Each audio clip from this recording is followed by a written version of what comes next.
seluruh aset Pemkot akan diinventarisasi ulang.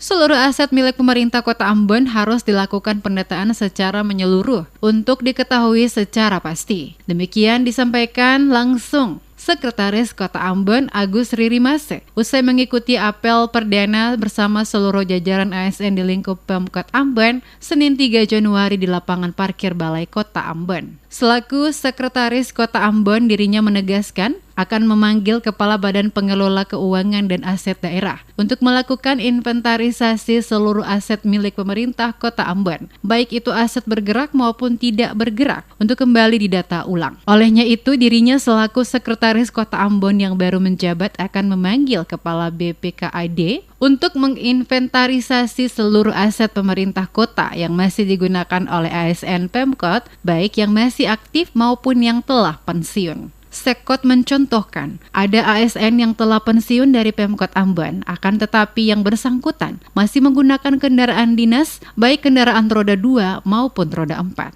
Sementara pegawai yang masih aktif sangat membutuhkan kendaraan tersebut untuk menunjang seluruh kegiatan kerja. Oleh karenanya, harus segera ditertibkan.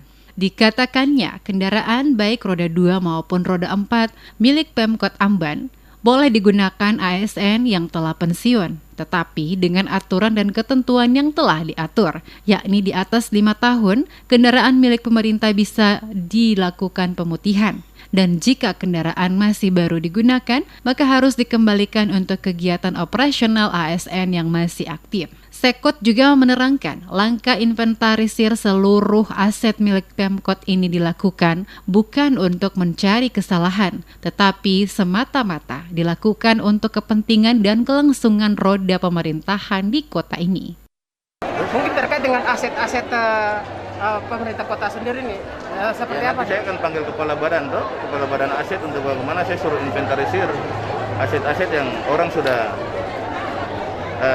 misalnya sudah pensiun tapi masih pegang kendaraan dinas, ya, atau sementara ada pegawai yang sangat membutuhkan kendaraan dinas itu tapi berada pada tangan-tangan orang-orang yang sudah pensiun, itu kita harus tertibkan. Sah-sah saja boleh asalkan mendapat persetujuan pimpinan dengan memperhatikan usia kendaraan. Contohnya usia kendaraan itu kan harus 5 tahun, di atas 5 tahun baru kita bisa pemutihan. Kalau masih baru kan kesian, banyak pegawai juga yang masih menggunakan kendaraan pribadi. Ini tidak bermaksud untuk mau mencari-cari kesalahan, no, bagi saya no. Tapi ini semata-mata untuk kepentingan kota. Selain akan memanggil Kepala BPKAD untuk inventarisir seluruh aset daerah Kota Ambon, dirinya juga menambahkan, salah satu program prioritasnya adalah Dinas Kependudukan dan Pencatatan Sipil Kota Ambon akan menjadi pelayanan publik terbaik.